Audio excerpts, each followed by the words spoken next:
जिन्होंने अधर्म का साथ दिया, जिन्हें श्रीकृष्ण ने भी विनाश का पात्र कहा, वो कौरव आखिर स्वर्ग कैसे पहुंच गए? जब युद्ध समाप्त हुआ और धूल के गुबार में पांडव विजयी घोषित हुए, तब सबको यही लगा कि पांडव स्वर्ग के अधिकारी हैं। लेकिन महाभारत के वन पर्व और स्वर्गारोहण पर्व में जब युधिष्ठिर स्वर्ग पहुंचे, तो वहां उन्होंने जो देखा उसने उनके होश उड़ा दिए। वहां दुर्योधन स्वर्ण सिंहासन पर बैठा था, देव गंधर्व उसकी प्रशंसा कर रहे थे। युधिष्ठिर क्रोधित हो उठे। यह कैसे हो सकता है? जिसने अधर्म किया, छल किया, भाइयों को जलाया, उसे स्वर्ग? तब एक दिव्य वाणी हुई, हे धर्मराज, युद्ध भूमि में जो वीर गति को प्राप्त होता है वो स्वर्ग का अधिकारी होता है। दुर्योधन ने क्षत्रिय धर्म निभाया, युद्ध किया, इसलिए स्वर्ग मिला। क्या केवल युद्ध में मरना ही स्वर्ग की गारंटी है, या इसमें भी कोई गहरा रहस्य छुपा है? नमस्कार दोस्तों, स्वागत है आप सभी का आध्यात्मिक ज्ञान मंथन की एक और रहस्यमयी और ज्ञानवर्धक वीडियो में। अगर आप हमारे चैनल पर पहली बार पधारे हैं तो कृपया चैनल को सब्सक्राइब जरूर करें, वीडियो को लाइक करें और अपने मित्रों व परिवारजनों के साथ शेयर करना ना भूलें। कमेंट बॉक्स में जरूर लिखें, जय श्री कृष्णा। जब युधिष्ठिर ने यह सुना कि दुर्योधन को स्वर्ग युद्ध में वीरगति पाने के कारण मिला, तो उनके मन में द्वंद्व पैदा हुआ। उन्होंने सोचा, क्या धर्म का रास्ता इतना खोखला है कि सिर्फ तलवार उठाने से स्वर्ग मिल जाए? चाहे इरादा कितना भी नीच क्यों न हो।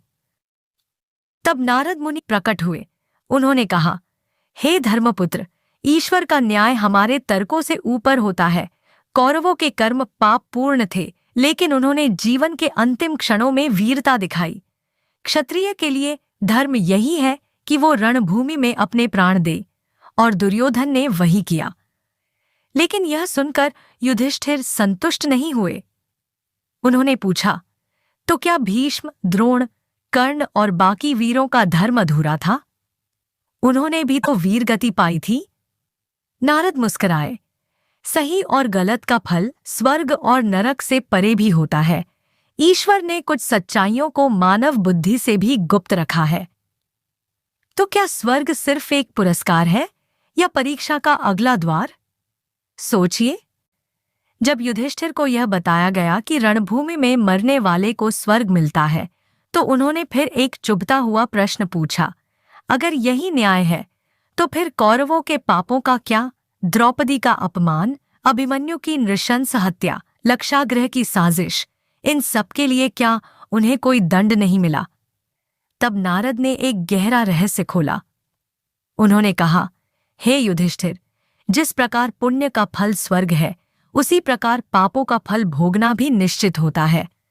कौरवों को पहले नरक में भेजा गया, जहां उन्होंने अपने पापों का भयंकर दंड भोगा। तपते तेल में गिरना, नुकीले बांसों पर चलना और आत्मा तक को झुलसा देने वाली पीड़ा। लेकिन यह सब सिर्फ क्षणिक था। दंड के बाद जब आत्मा अपने कर्मों से मुक्त हो जाती है, तब वह स्वर्ग में प्रवेश करती है, एक सीख के साथ। युधिष्ठिर हैरान थे। तो क्या स्वर्ग सिर्फ अच्छाई का फल नहीं, बल्कि पापों के पश्चात शुद्ध आत्मा का विश्राम भी है? क्या सचमुच नरक एक शुद्धिकरण केंद्र है? सोचिए, जब युधिष्ठिर ने स्वर्ग में दुर्योधन को सम्मान और वैभव में देखा, तो उनके मन में यह प्रश्न उठा, कहीं यह भी माया तो नहीं?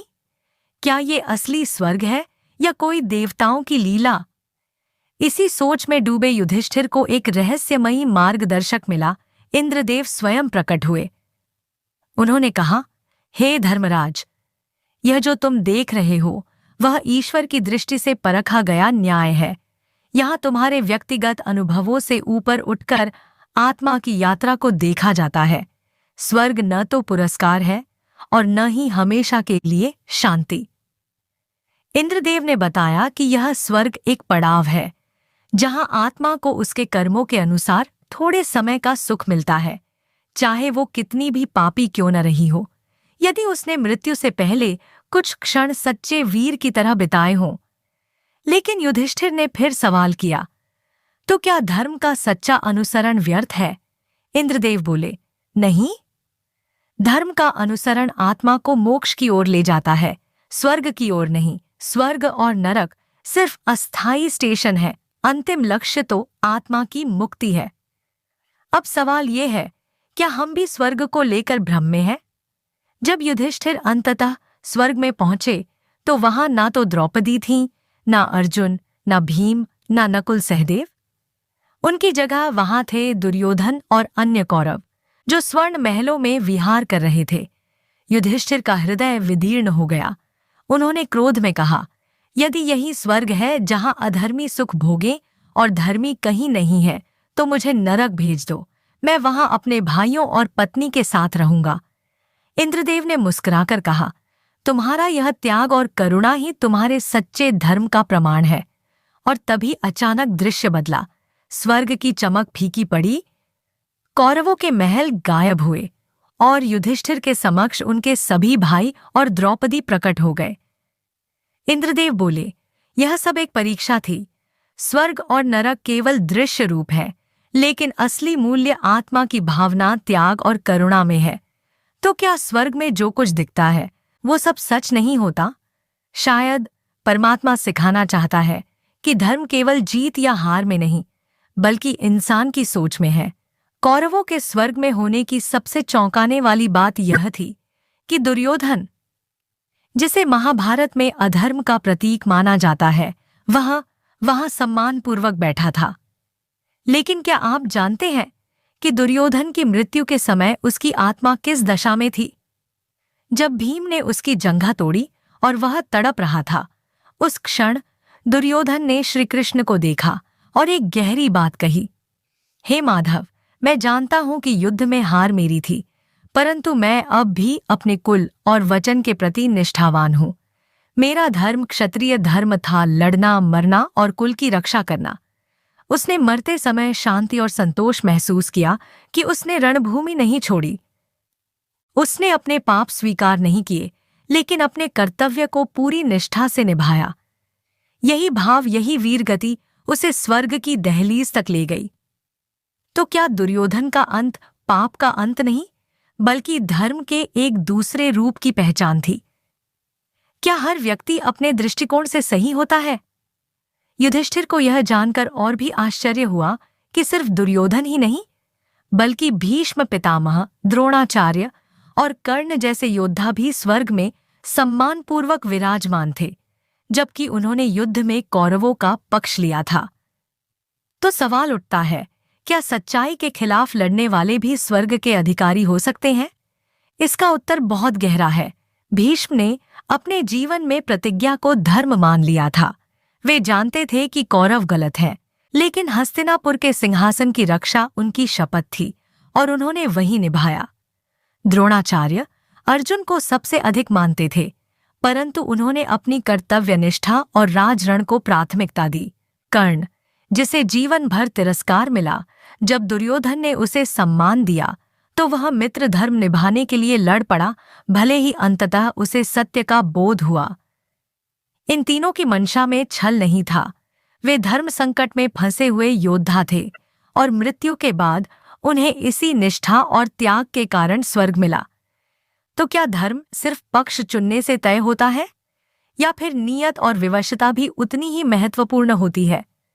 अब सबसे चौंकाने वाला मोड़ तब आया जब युधिष्ठिर को पहले नरक दिखाया गया, जहां उनके भाई भीम, अर्जुन, नकुल, सहदेव और द्रौपदी पीड़ा में दिखे, और दूसरी ओर दुर्योधन जैसे कौरव स्वर्ग में ऐश कर रहे थे। युधिष्ठिर व्यथित हो उठे। उन्होंने आकाश की ओर देखकर पुकारा, हे ईश्वर, अगर पापी स्वर्ग में और धर्मात्मा नरक में, तो तुम्हारे न्याय का क्या अर्थ है?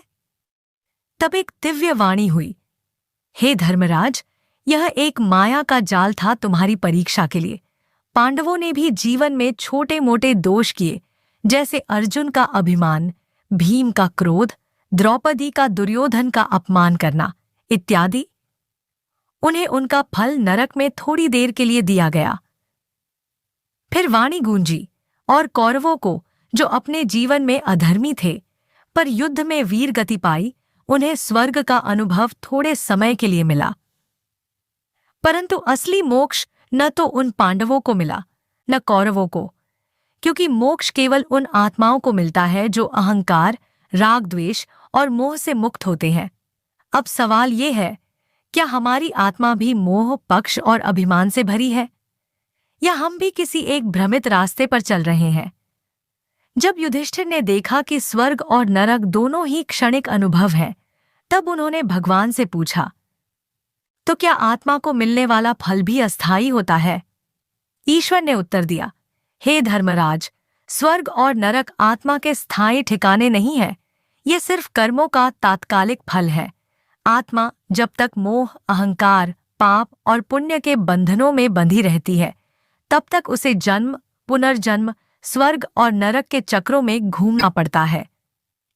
ईश्वर ने आगे कहा, जैसे विद्यालय में परीक्षा सिर्फ ज्ञान को परखने का माध्यम है, वैसे ही ये स्वर्ग और नरक आत्मा की स्थिति को परखने के पड़ाव है। असली मंजिल है मोक्ष, जहां आत्मा इन सभी बंधनों से मुक्त होकर ब्रह्म में लीन हो जाती है। इसका मतलब यह हुआ कि कौरवों का स्वर्ग मिलना कोई आखिरी उपलब्धि नहीं थी और पांडवों का नरक देखना उनका पतन नहीं था। यह सब आत्मा की यात्रा का एक हिस्सा था। तो अब सवाल ये उठता है, क्या हम सिर्फ अच्छे कर्म करने के लिए जी रहे हैं या मोक्ष की ओर बढ़ने के लिए जाग रहे हैं? जब युधिष्ठिर ने स्वर्ग और नरक के भ्रमों, न्याय की विविध परतों और आत्मा की पीड़ा और आनंद दोनों को देख लिया, तब उन्होंने ईश्वर से अंतिम प्रश्न पूछा, तो धर्म क्या है और आत्मा की असली जीत क्या है? ईश्वर मुस्कुराए और बोले, धर्म वो नहीं जो दिखता है, धर्म वो है जो अंतरात्मा में जगे। कभी कभी अधर्मी वीरता से मरता है और स्वर्ग को छूता है, और धर्मात्मा थोड़ा भी दोष करे तो उसे नरक का द्वार देखना पड़ता है, लेकिन ये सब अंतिम निर्णय नहीं है। ईश्वर ने कहा, आत्मा की असली जीत तब है जब वो न किसी पुरस्कार की लालसा रखे, न दंड का भय, बस कर्म करे निष्काम, निस्वार्थ। तभी वह मोक्ष को प्राप्त करती है, जहां कोई स्वर्ग या नरक नहीं, बल्कि बस शांति है, अनंत शांति।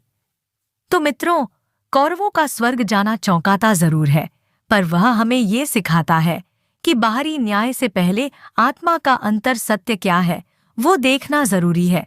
कभी जो अधर्मी लगते हैं, वे भी कहीं न कहीं धर्म निभा रहे होते हैं, और जो धर्मात्मा है, उन्हें भी कभी न कभी अपने दोषों का सामना करना पड़ता है।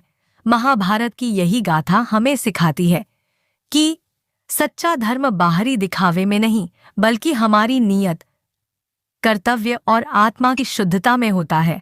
दोस्तों, क्या आपने कभी अपने जीवन में ऐसे निर्णय लिए हैं जहां सही और गलत के बीच की रेखा धुंधली थी? नीचे कमेंट में अपनी राय जरूर बताइए। वीडियो अच्छा लगा हो तो लाइक करें, चैनल को सब्सक्राइब करें और इस अद्भुत गाथा को दूसरों तक जरूर पहुंचाएं। जय श्री कृष्ण।